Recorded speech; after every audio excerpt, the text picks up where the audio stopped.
ha llegado el momento de poder compartir en la palabra del Señor y yo les invito a que podamos ir juntos y tengamos un momento en donde nos animemos, seamos, como dice Primera de Corintios, ¿verdad? Allá en el capítulo 14, que el que expone la palabra del Señor, en la traducción es el que profetiza, pero tiene que ver con el que expone la palabra del Señor, lo haga para edificación, para consuelo, ¿verdad? Y para exhortación. Y eso es lo que busca la palabra del Señor, la exposición bíblica. Animarnos a través de la edificación, consolarnos en nuestros momentos adversos, pero también exhortarnos cuando necesitamos la exhortación, es llamarnos a terreno, ¿verdad? Y la palabra del Señor siempre lo hace. Estamos estudiando, por la gracia del Señor, la carta de Primera de Pedro, ¿verdad? Y les invito a que podamos retomar Primera de Pedro. Y estamos en el capítulo 1. Este es la cuarta exposición bíblica. Y luego de haber hecho una introducción, ¿verdad? Primero hablando acerca de quién es Pedro. ¿Se acuerdan que hablamos y vimos quién es Pedro?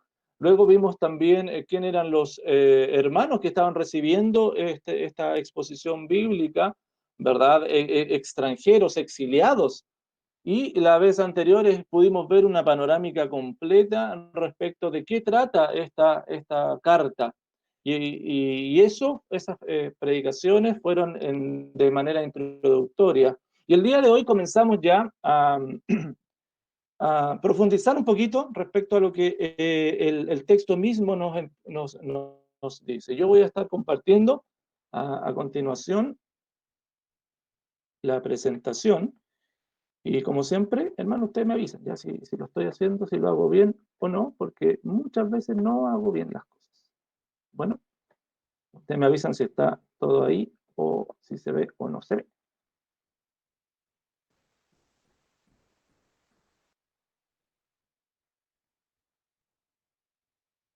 Ahí se ve. ¿Se ve bien? Bien, perfecto. Bendice alma mía al Señor. Ese es el título para esta exposición bíblica y va a estar basada en Primera de Pedro, capítulo 1, entre los versículos 3 al 5. Bueno, para que lo pueda estar allí, lo vamos a desmenuzar, hermanos.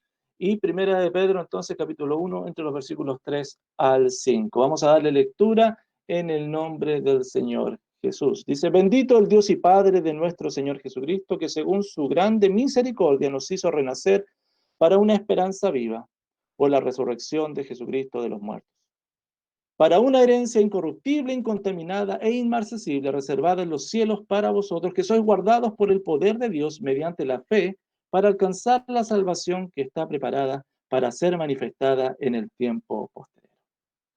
Oremos al Señor. Padre, te agradecemos por el privilegio de ser expuesto a tu palabra, el Rey del universo hablando a nuestras vidas. Oh Padre, que podamos tener una actitud de reverencia, de adoración cuando escuchamos tu palabra. Pero Padre, nuestro entendimiento es limitado y necesitamos la obra de tu Espíritu. Pedimos que tu Espíritu Santo ilumine los ojos de nuestro entendimiento para comprender, Señor, estas verdades. Y una vez que las comprendamos, Señor, esta fortalezca nuestra débil fe, santifique en nuestra vida y podamos hacerle sentido para poder vivir de acuerdo a tu voluntad, de acuerdo a tu palabra. Gracias, Padre, por este tiempo. En el nombre poderoso de Jesús. Amén. Bendice, alma mía, al Señor. Cuando escucharon o leyeron esto, bendice, alma mía, al Señor, ¿qué se les vino a la mente? Sí, yo sé lo que se les vino a la mente. El Salmo 103, ¿cierto? El Salmo 103. Sí, claro, porque David acá dice lo siguiente, bendice alma mía Jehová y bendiga todo mi ser su santo nombre. Bendice alma mía Jehová y no olvides ninguno de sus beneficios. Sí, porque mira, en el Salmo 103 el salmista David manifiesta la necesidad de alabar al Señor.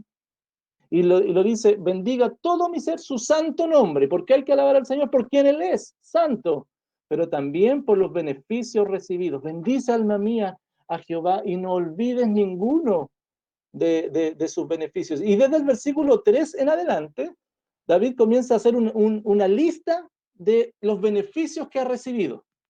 Mira, anda por favor ahí al Salmo 103, del versículo 3 en adelante, nos vamos a encontrar con algunos, voy a nombrarte algunos. El versículo 3 dice, Él es quien perdona todas tus iniquidades. El pecado es el Señor el que lo perdona y el que sana tus dolencias. Mira los beneficios, por eso Él dice, bendice alma mía al Señor, no te olvides ninguno de tus beneficios, porque Él perdona el pecado, Él sana las dolencias, Él rescata del hoyo tu vida y Él te corona de favores y misericordias. Por eso Él se dice a sí mismo, es interesante cómo Él se dice a sí mismo, no te olvides de adorar, de alabar, de bendecir al Señor. De hecho, me gusta mucho, y tú puedes ver en los siguientes versículos distintos favores, distintos beneficios que David recibió. Y en el versículo 10 dice, no ha hecho con nosotros conforme a nuestras iniquidades, ¿verdad? Ni nos ha pagado conforme a nuestros pecados. ¡Wow! ¡Cuántos beneficios recibidos del Señor! Y por eso Él dice, bendice, alma mía, al Señor. Porque, hermano, la respuesta de la creación, de los seres creados, es, mientras tenga la posibilidad, reconocer y alabar a su Creador. Y como estamos viendo, razones siempre las hay. Siempre.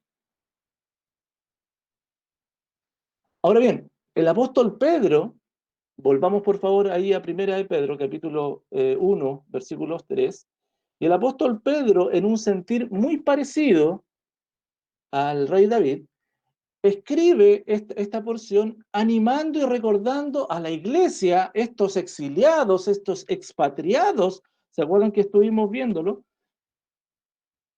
Les anima y les recuerda la necesidad de bendecir al Señor constantemente.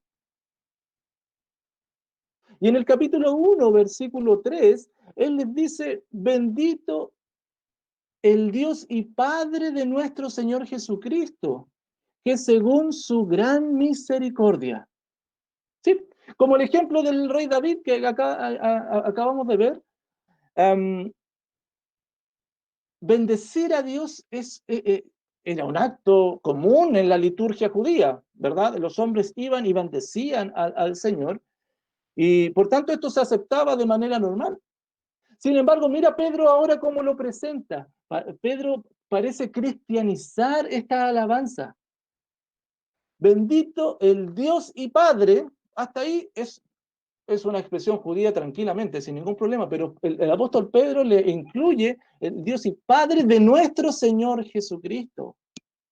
Y hermanos, esta expresión vino a ser muy común y un lineamiento para los cristianos allá en el primer siglo. Comenzaron a utilizar esta expresión en sus tiempos de oración, en sus tiempos de alabanza al Señor. Bendito el Dios y Padre de nuestro Señor Jesucristo. Podemos ver, por ejemplo, al apóstol Pablo escribiendo allá en 2 Corintios 1:3 las mismas palabras.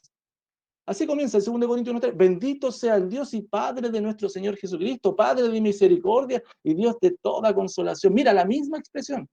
Y también lo hace en Efesios 1:3, si te das cuenta. Bendito sea el Dios y Padre de nuestro Señor Jesucristo, que nos bendijo con toda bendición espiritual en los lugares celestiales en Cristo. ¿Te das cuenta? Esta expresión comenzó a ser parte de la cristiandad. Al Dios y Padre ya conocido por los judíos, se le agrega Padre de nuestro Señor Jesucristo. Hermanos, mira, piensa un poquito en esta expresión. Márcala, por favor, y que te quede allí en tu mente. Porque esta expresión, esta sola expresión, encontramos el fundamento de lo que es nuestra creencia cristiana. Por supuesto, un Dios y Padre que envió a Jesucristo. ¿Y quién? Jesucristo, por su obediencia, llegó a ser nuestro Señor.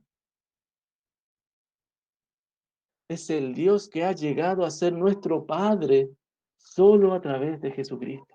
Oh, hermano, qué importante y qué valioso entonces era que los apóstoles entregaran estas cartas a través de las cuales el fundamento que había sido puesto por Cristo estaba siendo sobreedificado ahora por los apóstoles. Y esto los hermanos lo escuchaban y comenzaban a utilizarlo y a entender que el Dios y Padre de nuestro Señor Jesucristo. Hermanos, podríamos concluir entonces que la alabanza al Señor como lo dice David o como lo dice Pedro también, es un acto de reconocimiento, de gratitud por quien Él es y por lo que Él ha hecho. Eso es el acto de alabanza, de bendecir al Señor. ¿Qué fue lo que hizo el Señor? Mira, sigue leyendo acá en el capítulo 1 de Primera de Pedro, versículo 3. Bendito el Dios y Padre de nuestro Señor Jesucristo, que según su grande misericordia. ¿Qué es lo que hizo este Dios y Padre? Mostró misericordia. Cuando hablamos de misericordia, hermano, podemos decir que es compasión. Porque el Señor actúa de acuerdo a su gran misericordia.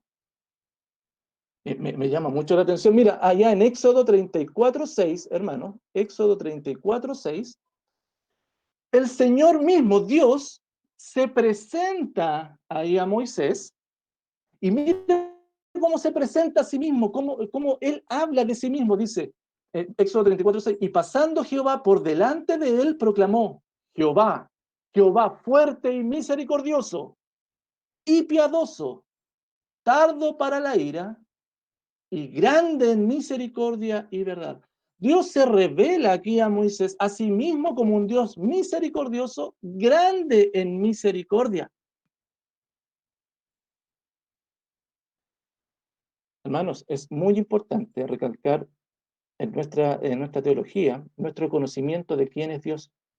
Y acá, mira, en el versículo 3 hay otro aspecto del carácter de Dios. Porque mira, en el versículo 2 ya habíamos visto un aspecto de él. ¿Te acuerdas cuál es? Mira en el versículo 2. El apóstol Pedro había hablado de su presciencia. Dios es un Dios que todo lo conoce y mueve según su voluntad las cosas, su presciencia. Pedro ahora habla que Dios es grande en misericordia también. Entonces, para la iglesia que estaba conociendo a Dios, estaba siendo sobreedificada con la enseñanza de los apóstoles, Pedro le dice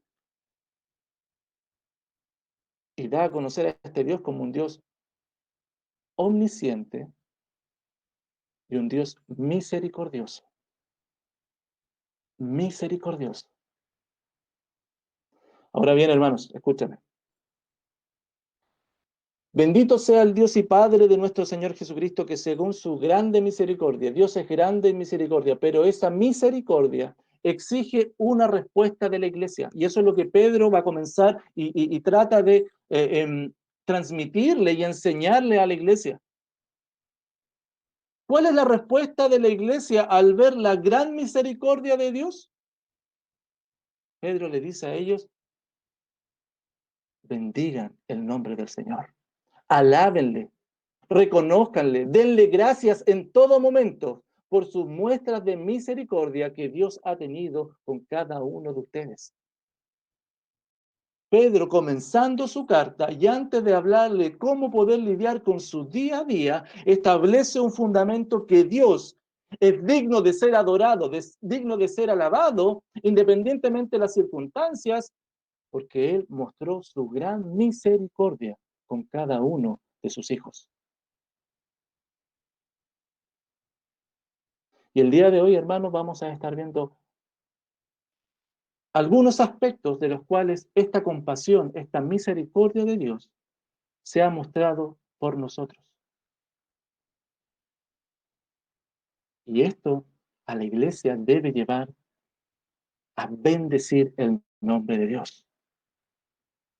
Bendice, alma mía, al Señor.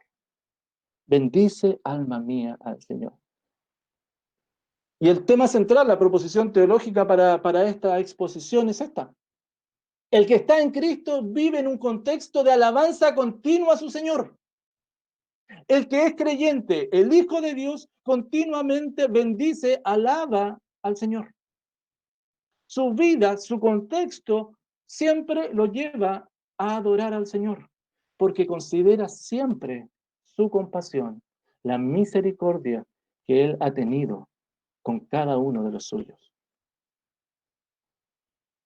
Y vamos a ver tres aspectos de esta misericordia, de esta compasión que Dios ha tenido. El que está en Cristo vive en un contexto de alabanza continua a su Señor. Primero que todo, por su compasión de habernos dado vida. por su compasión de habernos dado vida. Versículo 3, bendito el Dios y Padre de nuestro Señor Jesucristo, que según su grande misericordia, ¿verdad? ¿Qué fue a qué lo llevó su grande misericordia? Nos hizo renacer para una esperanza viva por la resurrección de Jesucristo de los muertos. Nos hizo renacer. Oh, hermanos, el comienzo de la vida cristiana es expresada de varias formas en el Nuevo Testamento, ¿sí? Y una de ellas es el concepto de nueva vida, de renacer. Este es el mismo concepto que Jesús le habla a Nicodemo del nuevo nacimiento allá en Juan capítulo 3. Ese mismo concepto que Jesús está hablando con Nicodemo está presente acá. Nació de nuevo. El creyente nace de nuevo. Y en este caso, hermano, Pedro enfatiza la fuente de la vida, la cual no viene de sí mismo. El creyente no nace porque quiere de sí mismo, sino que es completamente Dios quien le hace renacer.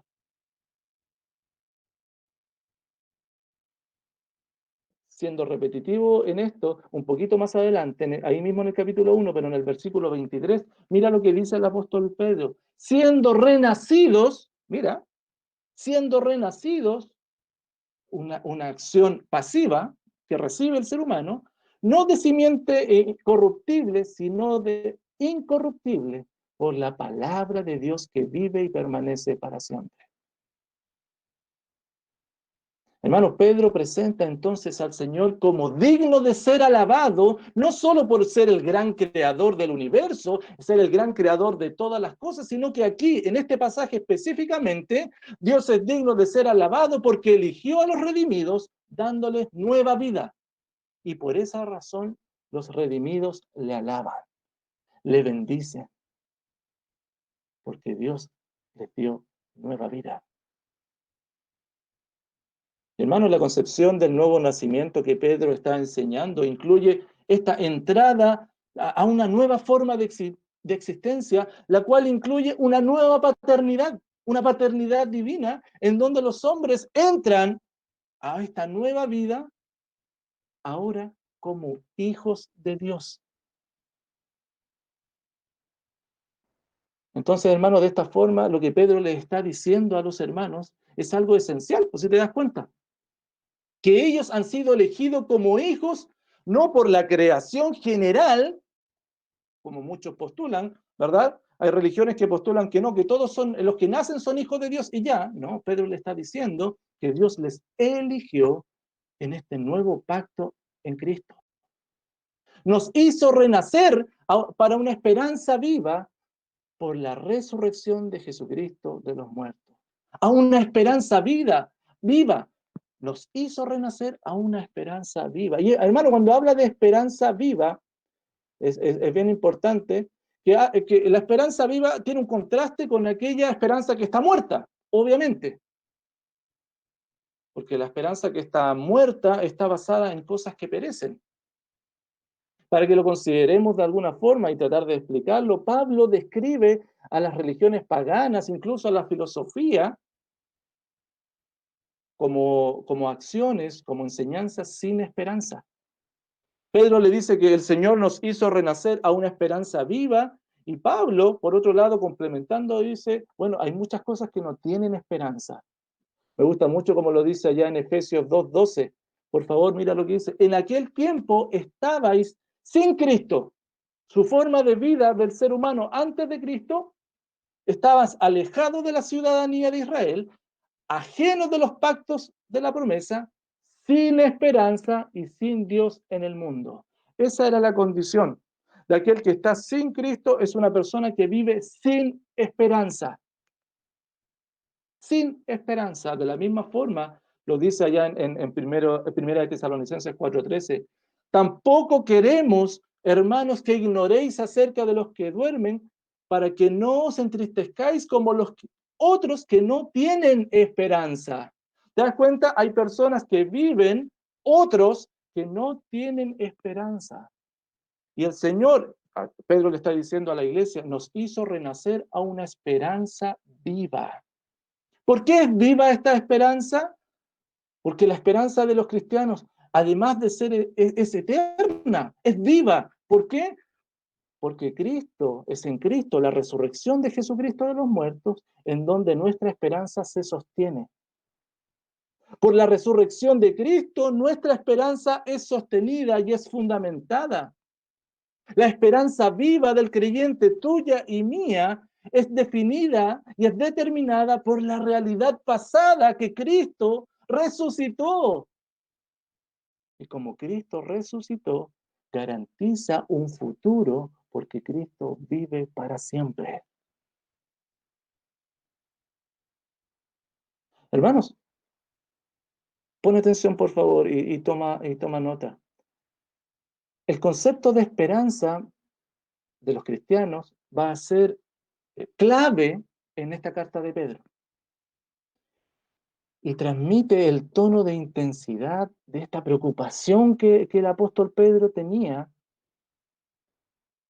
porque los hermanos comenzaban a vivir desesperanzados en un mundo hostil. Hermanos, escúchame. Pedro les dice que la esperanza es una convicción de que algo va a suceder en el futuro. Le está diciendo a los hermanos, hey, ustedes fueron renacidos para tener la convicción de que algo va a suceder en el futuro. Pero es una esperanza que no es en el aire. No es porque ustedes creen esto o simplemente porque yo le estoy diciendo que esto es así, sino que tiene un fundamento en donde esto se establece, y es la resurrección de Jesucristo.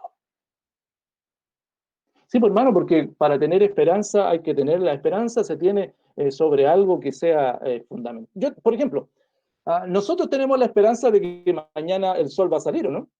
Porque el sol cada mañana aparece. Tenemos la convicción y la esperanza de que eso va a suceder, pero esa esperanza no viene solo porque nosotros conocemos el futuro. Entonces, porque conocemos el futuro, sabemos esto. No, no. Nosotros sabemos que si el sol aparece cada mañana es por una razón cierta, porque siempre ha sucedido y al menos que el mundo se acabe y termine, va a seguir sucediendo. Esa es la razón de la esperanza, es porque hay algo que lo sostiene. De la misma forma, la esperanza viva para el creyente descansa en el hecho de que Jesucristo resucitó de los muertos.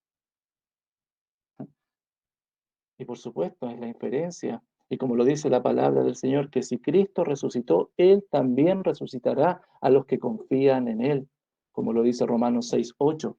Y si morimos con Cristo, creemos que también viviremos con Él. Entonces, ¿cuál es el principio que está enseñando el apóstol Pedro acá para que lo tengamos claro? El Señor nos ha hecho nacer de nuevo, Él nos ha regenerado para que tengamos una esperanza permanente y esta esperanza no muere porque está basada en la resurrección de Cristo. Él nos hizo renacer, cambiamos de estado, cambiamos de reino y abrazamos esta nueva esperanza. Y como tenemos esta esperanza que es viva, el creyente alaba al Señor, bendice su nombre, porque lo hizo renacer dándole esperanza. Hermanos queridos, piensa un poquito, por favor. El Señor el Señor te hizo renacer, Él te escogió, y Él te escogió para que tengas una esperanza que no acaba. Por tanto, es importante que hoy tú consideres y pienses un poquito si estás consciente en este cambio de estado, en que pasaste de muerte a vida, como lo dice la palabra del Señor. Allá en Efesios 2:1, y Él os dio vida a vosotros cuando estabais muertos en vuestros delitos y pecados. ¿Estás consciente de eso? ¿Realmente te has dado cuenta de lo que el Señor hizo en tu vida? ¿Cómo Él mostró compasión para ti estando muerto, no teniendo ninguna posibilidad de vivir? Sin esperanza, sin Dios, y Él te dio vida. Y cuando te dio vida, mira lo que hizo, según lo que dice Colosenses 1:13. Nos libró de la potestad de las tinieblas. El pecado ya no se enseñorea de nosotros y nos ha trasladado al reino de su amado Hijo. Mira todo lo que Él hizo cuando Él nos hizo renacer. Hermanos, no olvidemos entonces que el Señor mostró toda su compasión con nosotros, cambiando nuestra vida, cambiándonos de estado, haciéndonos renacer para que tengamos esta esperanza viva. Entonces, hermanos, te pregunto, ¿no es esa una razón suficiente para no quedarte pegado en las circunstancias? Porque tus circunstancias, lo que estás viviendo, tengo que decirte que son solo esos, circunstancias. Sin embargo, mira la gran misericordia del Señor que te hizo renacer. Por lo tanto, bendigámosle. Agradezcamos al Señor por esta esperanza tan cierta como la resurrección de Cristo de los muertos. Bendito sea el Dios y Padre de nuestro Señor Jesucristo. Entonces, alaba al Señor por esto. Hermano, no olvides que Dios mostró compasión por ti, haciéndote renacer y dándote esta esperanza. Hoy es una buena oportunidad para revisa tu vida. Si le agradeces, si le reconoces, si alabas al Señor por esto, y si no lo estás haciendo, si no estás considerando que Él te dio vida, si no estás considerando que Él te hizo renacer cuando estabas muerto, si no lo estás considerando, comienza a cambiar tu modo de pensar. Si en tu vida no hay gratitud, si en tu vida no hay alabanza al Señor por haberte transformado, por haberte dado vida nuevamente, por vivir con una esperanza que solo por su compasión Él te dio, entonces arrepiéntete, hermano, si no lo estás haciendo y cambia esa forma de pensar que expresa nuestra ingratitud a Él. ¿Sabes por qué? Porque el que está en Cristo vive en un contexto de alabanza continua al Señor. Y le alaba al Señor por la compasión que Él ha tenido. La primera compasión que podemos alabar al Señor en tus oraciones, en nuestras meditaciones, en nuestro día a día, es porque Él nos dio vida. Pero no solamente nos dio vida, sino que también por su compasión de asegurarnos una eternidad con Él. Oh, hermano, versículo 4, por favor, anda ya. Hermano querido, versículo 4.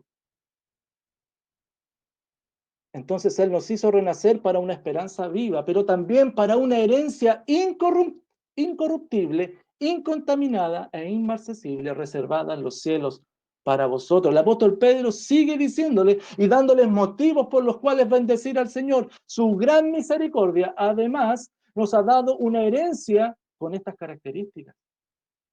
Y hermano, es muy interesante y significativo cuando nosotros vemos que los cristianos a los que el apóstol Pedro les estaba escribiendo, ¿recuerda dónde estaban ellos? ¿En qué lugar estaban? Geográficamente, en el Ponto, en Galacia, Capadocia, Asia, Bitinia, eran exiliados, eran expatriados de la dispersión. Ellos habían sido expulsados de Roma. Entonces, ¿qué comenzó a pasar en ellos? Comenzaron a tener este sentimiento de desesperanza. Porque debido a estas distintas situaciones que ellos vivieron, ellos comenzaron a sentir y comenzó a parecerles que esta situación se le estaban yendo del control, que no tenían el control sobre las situaciones. Así estaban viviendo estos hermanos, perseguidos, exiliados. ¿Te hago una pregunta? ¿Te has visto alguna vez en alguna situación donde no tienes el control de las cosas? Bueno, estos hermanos estaban viviendo así. Hermano, escúchame, en el primer siglo, este dato es importante para que entendamos por qué les habla de la herencia. En el primer siglo, las herencias de tierra o las herencias de posesiones se establecían en el lugar de residencia. Y ellos, estos hermanos, al haber sido expulsados, entonces esto comprometía sus propiedades y sus posesiones comenzaron a ser totalmente inciertas. Comenzaron a no tener un lugar donde establecerse. Y eso les llevaba directamente a un sentimiento de desesperanza, porque estaban perdiendo su herencia. Y no solamente eso, también estaban perdiendo sus derechos familiares, porque al ser cristianos eran no solamente expulsados o perseguidos por el imperio, sino que sus mismas familias, muchos de ellos los expulsaban, porque muchos de sus familias eran judíos, hindúes, y les expulsaban, les sacaban, no podía haber, o paganos simplemente, en ese entonces. No podían creer en otro Dios y eran expulsados. Bueno, eso sigue sucediendo hasta el día de hoy, cuando tú te interiorizas en el campo misionero. Aquellos que se convierten al cristianismo son expulsados de sus familias. Bueno, estos hermanos estaban viviendo, mira la inestabilidad, mira la desesperanza, sin herencia, sin tierra, sin lugar donde vivir y también expulsados de sus familias.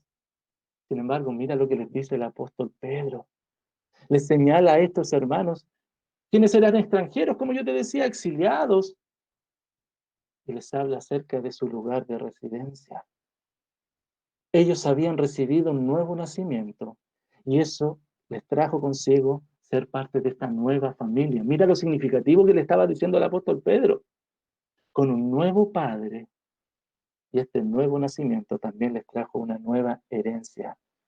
Y mira las características de esta herencia que no puede ser tocada por las vicisitudes del tiempo. No puede ser tocada esta nueva herencia por ninguna circunstancia. Y es por esta razón que Pedro describe esta nueva herencia con estos tres adjetivos: incorruptible, incontaminada e inmarcesible. Tres adjetivos, hermanos, que son usados para describir esta herencia que estaba siendo prometida para ellos. Y estas palabras, estos adjetivos, estas características de la herencia expresan el carácter eterno de esta misma, en contraste de aquellas posesiones terrenales que ellos habían perdido porque habían sido afectados. Y Pedro le está dando a esta nueva herencia un valor infinito. Beer escribe lo siguiente: estos tres aspectos de la herencia nos muestran su carácter efectivo. La herencia no la tocaba la muerte, por eso era incorruptible. La herencia no la tocaba la maldad, por eso además era incontaminada. Y esta herencia tampoco la tocaba el tiempo, por eso era inmarcesible, que no se marchita, que no caduca, que es perpetua. Hermanos, una herencia que ellos estaban recibiendo, inmortal, pura y hermosa.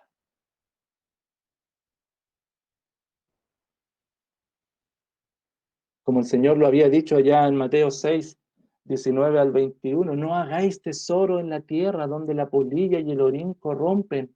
Ellos estaban viviendo esto. Ese tesoro que ellos pensaban que tenían en la tierra ha sido corrompido por la polilla y el orín, donde ladrones minan y hurtan, le habían robado su herencia. Y el Señor había dicho anteriormente, si no hacéos tesoros en los cielos, donde ni la polilla ni el orín corrompen, donde los ladrones no minan ni hurtan, porque donde esté vuestro tesoro, allí también estará también vuestro corazón. Es el mismo sentido que el apóstol Pedro le estaba hablando acá. Y me gusta esta otra característica que el apóstol Pedro le da a esta herencia: reservada en los cielos para vosotros. Finalmente, hermanos, el apóstol Pedro les dice además que esta herencia está reservada, asegurada por Dios, confinada ahí. Dios mismo la había reservado para su gente. Es como un tesoro que está guardado ahí en el cielo y Dios lo tiene allí reservado. Un pensamiento, hermano, que posiblemente hace eco a aquella enseñanza que el Señor Jesucristo había dado en Lucas 12:32. No temáis, manada pequeña, porque a vuestro Padre le ha placido daros el reino. Oh, hermano, ¿te das cuenta de las palabras que le estaba transmitiendo el apóstol Pedro? Lo que él le estaba diciendo a estos hermanos. Las características que Pedro señaló, y todo esto tiene la finalidad de asegurarle a estos, los hermanos oyentes, que a diferencia de estas herencias terrenales, de los estatus, de las relaciones familiares que se afectaban, esta herencia que Dios les había entregado es segura, es inconmovible. Esta herencia no hay forma de perderla. Oh, hermano, piensa un poquito en el principio para nosotros. Esta verdad eterna que para ti y para mí tenemos que hacer como hijos del Señor. Porque los creyentes tenemos un lugar reservado para nosotros en el cielo. Y ese lugar, esa herencia es inamovible.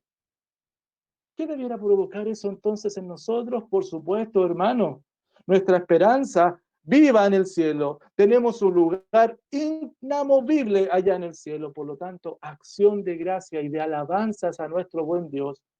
Porque a pesar de las vicisitudes, a pesar de las situaciones que vienen en nuestra contra, y muchas veces que fluctuamos arriba y abajo, con nosotros mismos y situaciones externas, tenemos un lugar que no muere, que no cambia, que no vence. Esto, hermanos, sin duda debiera alentar nuestras vidas para poner nuestros ojos en aquel lugar y valorarlo. Dar gracias y bendecir al Señor por lo que Él ha hecho por nosotros. Porque la compasión del Señor, además de hacernos renacer, también nos ha entregado un lugar y una herencia inamovible allá en los cielos. Ese es el lugar, el verdadero lugar donde tú y yo pertenecemos. Y sí, hermano, constantemente nosotros estamos viviendo esta tensión de vivir como extranjeros, como exiliados en una sociedad hostil. Vemos que el mundo va hacia un lado y nosotros vemos la palabra del Señor que debemos ir hacia otro, y eso produce tensión, ya sea por dar testimonio de Cristo, por cómo nos ven o por cómo nos tratan, o por nuestros propios conflictos de intereses, incluso por nuestros propios deseos. De todos modos, sea como sea, es necesario recordar dónde está nuestra ciudadanía, dónde está realmente lo importante, dónde realmente pertenecemos. Y que Dios nos tiene preparado un lugar, una herencia, la cual está reservada. Hermanos, oh, hermanos, piensa en lo que esto significa. Vivir sabiendo que nos espera este lugar. Vivir confiados de que tenemos una herencia. Nos debe hacer transitar por esta vida con confianza, con tranquilidad, a pesar de las circunstancias que podemos estar viviendo. Hermano, quizás tus conflictos entonces, piensa un poquito, tienen que ver con el énfasis de la vida, en dónde estás poniendo el énfasis. Quizás está puesto acá en la tierra y no en aquel lugar donde ni la polilla ni el orín corrompen. Hermano, quizás tus tesoros están en esta tierra y te esmeras por ellos, los aprecias e incluso has creado afectos por ellos. Y como consecuencia, has descuidado aquella herencia a la cual el Señor te llama que hagas y sigas haciendo tesoro. Hermano, es tiempo entonces de arrepentirte si estás con esa actitud, de cambiar tu mente y pensar realmente en lo que debes, en lo que el Señor te está demandando. Vuelve a poner tu mente en su misericordia. Él te hizo renacer no solo para que tengas una esperanza viva, sino también para darte un lugar reservado. Y aquella misericordia, aquella compasión del Señor por ti, está expresada en la resurrección de Cristo, en la que el creyente, tú y yo, recordamos. Por tanto, nos lleva a bendecirle, a alabarle, a agradecerle, a reconocerle. ¿Hace cuánto que no alabas al Señor?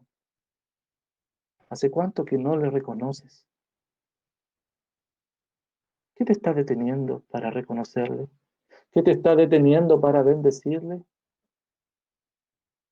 Hay veces que las razones no estamos recordando sus misericordias, estamos olvidando sus beneficios. Hermanos, el que está en Cristo vive en un contexto de alabanza continua a su Señor por su compasión de habernos dado vida y por esa compasión enorme de asegurarnos una eternidad con Él. Pero finalmente, y además, por su compasión de guardarnos hoy solo por su gracia. Versículo 5, hermano, por favor, anda allá. Mira las muestras de misericordia del Señor. Nos hizo renacer para una esperanza vida. Nos da una herencia reservada para nosotros. Y mira el versículo 5, que sois guardados por el poder de Dios mediante la fe para alcanzar la salvación que está preparada para ser manifestada en el tiempo postero. Hermano, la herencia de los cristianos existe y está siendo guardada y reservada por el Señor, a pesar de las vicisitudes que el mundo ofrece. Pero también no solamente la herencia reservada, sino que los herederos, los creyentes, son guardados por el poder de Dios a través de la fe. Sí, esto sugiere que los herederos, los creyentes, pueden estar a veces en peligro. Sí, porque los conflictos vienen.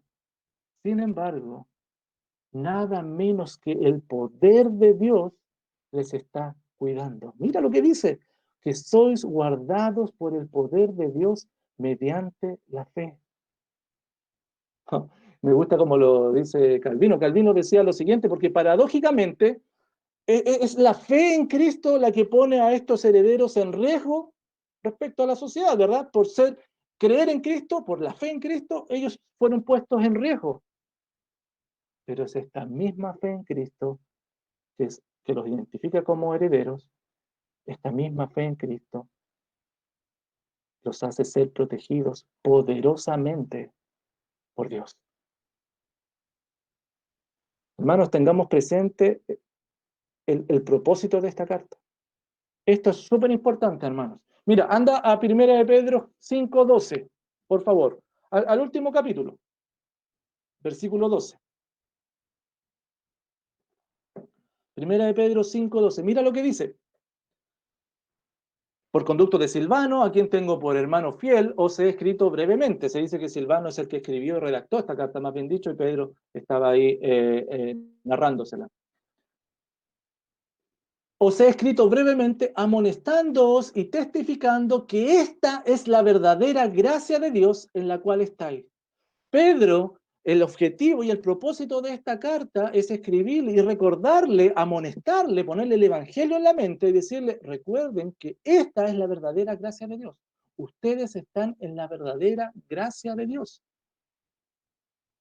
Hermano, la fe que a estos hermanos les apartaba de la sociedad es la misma fe que, no obstante, le provee el recurso por el cual ellos pueden soportar y vivir aparte de la sociedad. Es el poder de Dios mediante la fe el que les sostiene. Eso es lo que Pedro le está diciendo. Para alcanzar, como dice acá el versículo 5, para alcanzar la salvación que está preparada. La salvación ya está preparada. Pedro se refiere acá a salvación, como lo vamos a ver más ratito, a salvación como la plenitud, la glorificación. ¿Se acuerdan que hemos estado hablando en Romanos de las etapas de la salvación? Pedro se está refiriendo acá como a la glorificación, como la plenitud de la salvación ya está preparada. ¿Por qué? Porque no depende del creyente, sino por los eventos pasados, la muerte, la resurrección y la ascensión de Jesucristo, dejaron preparada y lista esta salvación para ser manifestada en el tiempo postrero. El tiempo postrero se refiere y apunta a un evento futuro, que es la revelación final del Señor Jesucristo. Y el apóstol Pedro vamos a estar viendo en distintos pasajes, yo apunté algunos acá y que los subrayé, si te das cuenta acá, en que habla y hace énfasis del tiempo postrero. Primera de Pedro capítulo 1, versículo 7 dice, para que sometida a prueba vuestra fe, mucho más preciosa que el oro, el cual, aunque perecedero, se prueba con fuego, sea hallada en alabanza, gloria y honra cuando sea manifestado Jesucristo. Esta es una enseñanza importante que nosotros los creyentes debemos tener también presente. Jesucristo va a ser manifestado, Jesucristo viene. Y el apóstol Pedro le dice en el capítulo 2, versículo 12, manteniendo buena vuestra manera de vivir entre los gentiles, para que los que murmuran de vosotros como de malhechores, glorifiquen a Dios en el día de la visitación. La manifestación de Jesucristo también, el capítulo 4, versículo 7 dice, mas el fin de todas las cosas se acerca, sed pues sobrios y velad en oración. Siempre el apóstol Pedro comienza a hablarles y diciéndoles, oye, esto está reservado, ustedes nacieron de nuevo y son guardados, son protegidos por el poder de Dios mediante la fe. Por supuesto, hermano, que la certeza de la salvación futura, vale decir, de la glorificación, estar con el Señor para toda la vida, animaba la esperanza de aquellos cristianos que ahora en este momento viven porque hacen de este evento futuro una realidad presente. Eso es lo que Pedro le estaba diciendo. Sí, hay un evento futuro, pero háganlo presente hoy en sus vidas, porque hoy son guardados por el poder de Dios mediante la fe. Pedro les dice, es una posesión que ustedes tienen, está allí segura, es un título. Ahora simplemente tienen ese título y la posesión completa ya va a llegar. Pero no se preocupen, porque ustedes, a pesar de ustedes mismos y de las circunstancias, están siendo guardados por el poder de Dios y por la fe en Jesucristo. Oh, hermanos, me encanta porque aquí nosotros hoy día, nuestra iglesia Monteverde, podemos tomar un principio eterno, una verdad eterna. No debemos olvidar que la obra de Dios es una obra de gracia en donde solamente nuestra fe puesta en Jesucristo es suficiente para ser preservados y guardados por el poder de Dios hasta el fin de los tiempos. Hoy en día, hermano, no te olvides que la gracia del Señor por su poder es la que nos sostiene. Es esa gracia, es su poder el que nos guarda a aquellos que hemos recibido esta herencia. Oh, hermano, gloria al Señor y alabado su nombre, porque Él nos ha depositado esta responsabilidad en nosotros para alcanzar esta plenitud, sino que es su obra y es su poder el que nos guarda. Hermanos, la intención del apóstol Pedro entonces era recordarles el fundamento de su fe a los hermanos del primer siglo, y que no era otro que la gracia del Señor sosteniendo sus vidas con su poder. Esta gracia, este poder venía a los creyentes y se manifestaba vez tras vez en medio de las circunstancias y eran preservados, eran sostenidos, eran guardados por el Señor. Este mismo es el recordatorio para ti y para mí hoy día. Hoy día debemos tener presente que es su poder el que te salvó y recuerda que es su poder el que te sostiene. Es su gracia la que te guarda, que no son tus méritos, sino que es la fe puesta en los méritos de Cristo. No es lo que tú haces, es lo que Él hizo por ti. Hermanos, cuando olvidamos el poder de Dios, cuando volvemos a nuestros caminos, cuando nos centramos en nosotros mismos, nos encontramos queriendo ser suficientes, es cuando debemos volver a pensar en cómo estamos viviendo. Reflexiona, hermanos, si quieres seguir insistiendo en tus medios, en tu poder, y que esos quizás te van a llevar a adorar a Dios, o en lugar de eso, ríndete al poder de Dios, que Él te sostendrá, que Él te guardará, que Él lo hará por ti. Hermanos, no somos capaces de sostener una adoración constante al Señor. No podemos. No puedes adorar a Dios sin depender de Él. Y Él te sostiene solo por su poder, con la fe puesta en Jesucristo. Y hermano, acá hay algo importante antes de finalizar.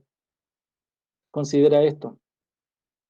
La fe en el Señor Jesucristo no es un deseo místico. La confianza en Dios no solo se desea, no solo se quiere. La fe es un don de Dios. Es fruto de la obra del Espíritu Santo en nosotros. Por lo tanto, déjame decirte esto y aclarártelo. No es solamente que quieras tener fe. La fe tiene que ser producida en ti. Muchas veces nos encontramos nosotros en situaciones donde le pedimos fe al Señor. Señor, dame fe. ¿Cómo podemos tener fe? El Espíritu Santo nos la otorga, no solamente cuando se la pedimos, sino principalmente cuando somos expuestos a su palabra constantemente. Por eso el apóstol Pablo lo escribía allí en Romanos 17. La fe es por el oír y el oír por la palabra de Dios. Entonces te animo a fortalecer tu fe, pero no solamente clamando y pidiendo, cosa que debemos hacer porque mostramos nuestra debilidad, pero el medio de gracia que ha puesto el Señor es escudriñar, es meditar, es estudiar su palabra. Para lo cual, tengo que decir, incluso necesitamos a Dios para que Él ponga en nosotros el querer como el hacer. Hermanos, en nuestro caminar hasta la plenitud con el Señor somos guardados por Él, por su poder, por la fe que ponemos en Jesucristo. Él nos guarda, Él nos sostiene. Y te hago la pregunta entonces, ¿no es esto un motivo suficiente para agradecer al Señor? ¿No hay razón entonces para alabarle sabiendo que Él nos cuida, que Él nos protege y que somos guardados por su poder hasta aquel momento de plenitud de oración, aquel día que estemos cara a cara frente a nuestro Salvador? El poder de Dios nos guarda. Imagínate por un momento, hermano, por favor, que el Señor solamente te hubiese salvado.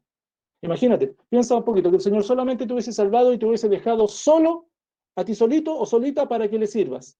Que tú solo debieses guardar tu corazón, que tú solo debieses guardar tus pensamientos firmes, obedientes al Señor. Que tu caminar de adoración al Señor día a día solo dependiera de ti. ¿Cuánto alcanzarías a caminar sin antes fallar al Señor? La buena noticia es que Él te guarda, incluso en tus peores momentos, y que puedes confiadamente correr a su suficiencia, que es en Cristo, y encuentras el poder de Dios sosteniéndote. Esa es la compasión, esa es la gran misericordia que Dios tuvo por ti. Por lo tanto, ¿cuál es el resultado? Bendito sea el Dios y Padre de nuestro Señor Jesucristo. Gracias, Dios. Señor, te sirvo, Señor, te reconozco. Concluyo con lo siguiente, hermano. El Dios y Padre de nuestro Señor Jesucristo es digno de ser bendecido en todo momento. Y una de las razones potentes que encontramos nosotros los creyentes es la misericordia, la compasión que tuvo por nosotros.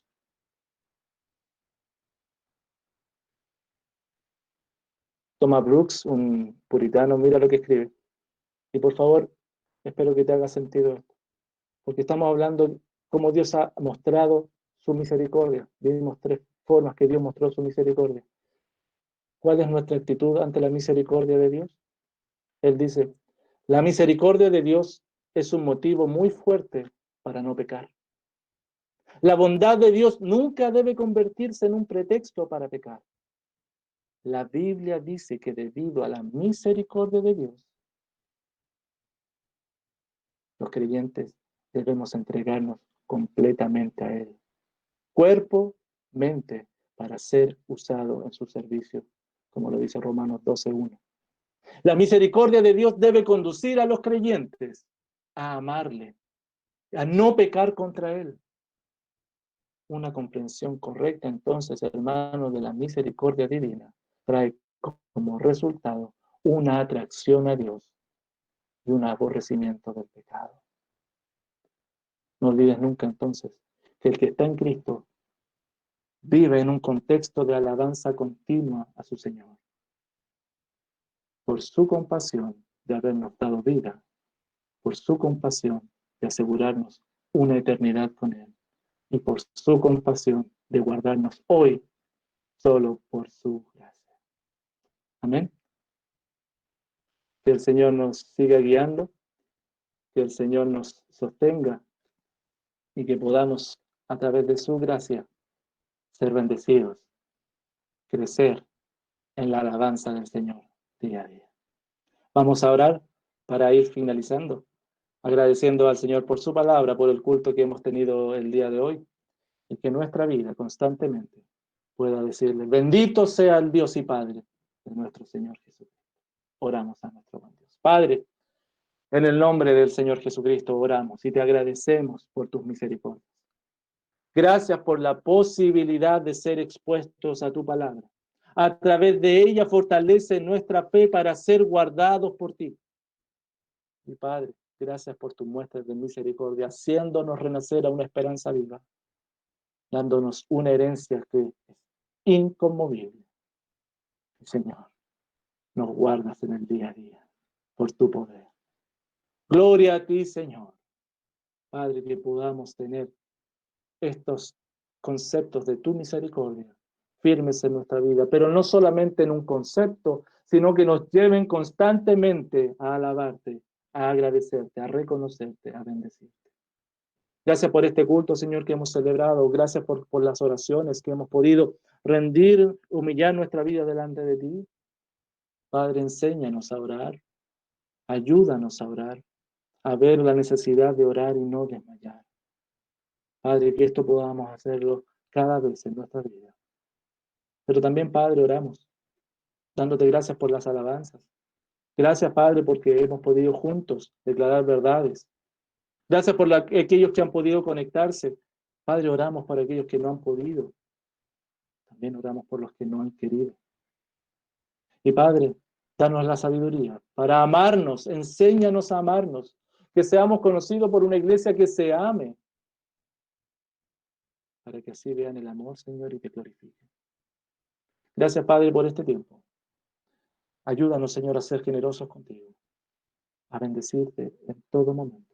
Transforma nuestra vida para la gloria tuya y para la edificación de tu iglesia. En el nombre poderoso de Jesús lo pedimos. Amén. Amén.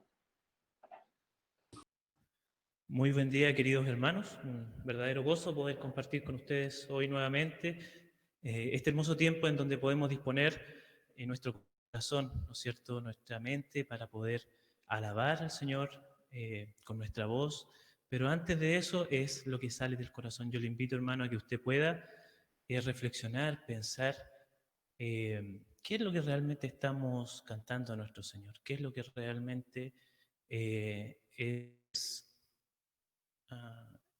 lo que va a salir de nuestra boca, que lo podamos pensar y podamos alabar a nuestro Dios. Voy a compartir la pantalla, un pequeño impasse, pero ahora va a salir.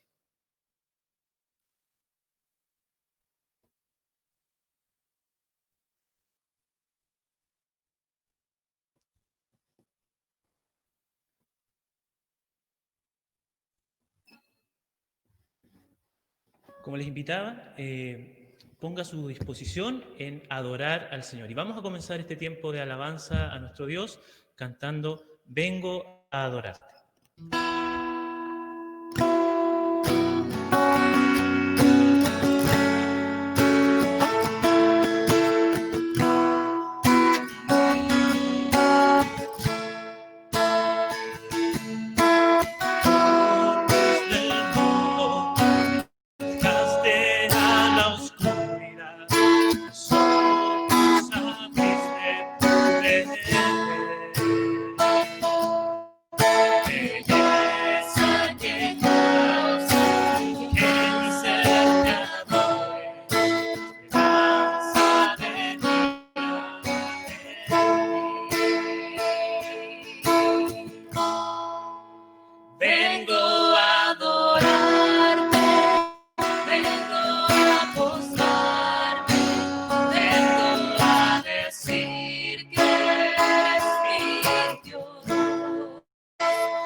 acercarse al trono de la gracia a través de Jesucristo y declarar con su voz que Él es nuestro Dios.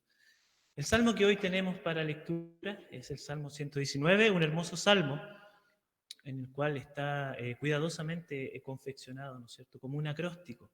Y hoy vamos a ver la primera letra, Aleph, y es un salmo precioso en el cual nos lleva el escritor a centrarnos en la importancia que debe tener la escritura en nuestra vida. Y dice así: bienaventurados los perfectos de camino, los que andan en la ley de Jehová. Bienaventurados los que guardan sus testimonios y con todo el corazón le buscan, pues no hacen iniquidad los que andan en sus caminos. Tú encargaste que sean muy guardados tus mandamientos. Ojalá fuesen ordenados mis caminos para guardar tus estatutos. Entonces no sería yo avergonzado cuando atendiese a todos tus mandamientos. Te alabaré con rectitud de corazón cuando aprendiere tus justos juicios. Tus estatutos guardaré, no me dejes enteramente. Precioso cómo nos lleva a tener nuestra confianza puesta en el Señor. ¿Y sabes qué? La palabra del Señor es fiel para nosotros. Dice de su palabra que no va a pasar. El cielo y la tierra pueden pasar, pero mi palabra no pasará, decía el Señor Jesucristo. Y podemos descansar en la fidelidad de nuestro Dios. Y yo sé que muchos de ustedes pueden decir cuál fiel ha sido el Señor para ustedes también. Así que le invito a cantar este hermoso himno que habla acerca de la fidelidad de nuestro Dios. Eres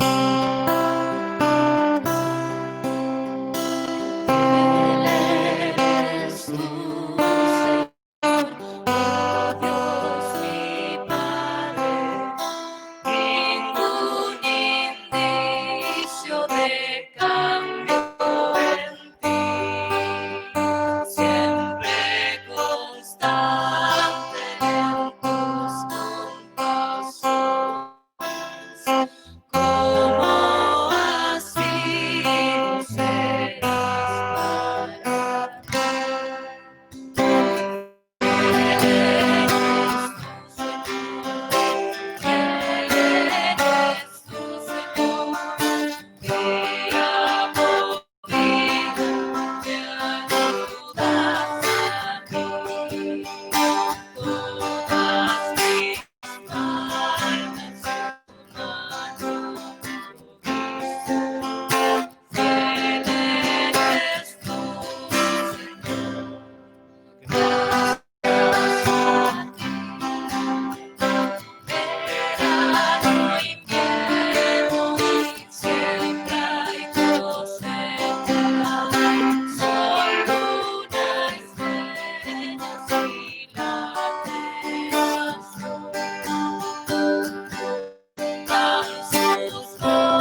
Qué maravilloso recordar una y otra vez la fidelidad de nuestro Dios en nuestra vida.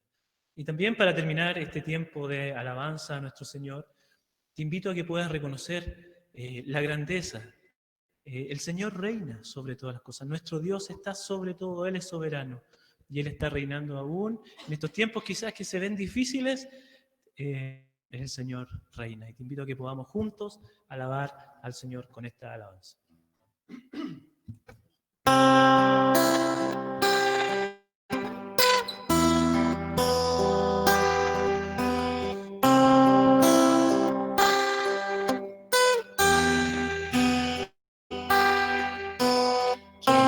Formó las olas al mar, quien montó la arena en el mar.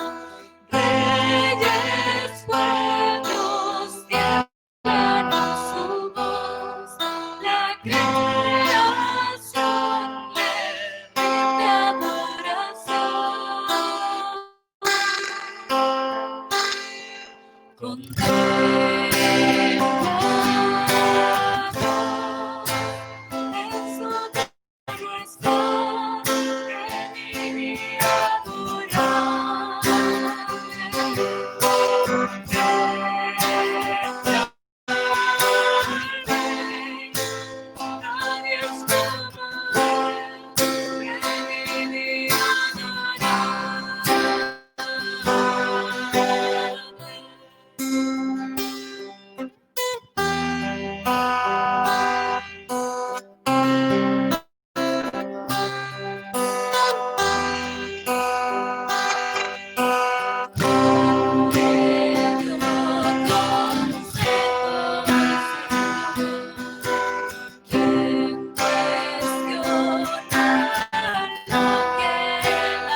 hermano, hermana, a adorar al Señor también a través de esta oración. Padre, te damos gracias, Señor, porque tú reinas sobre todas las cosas.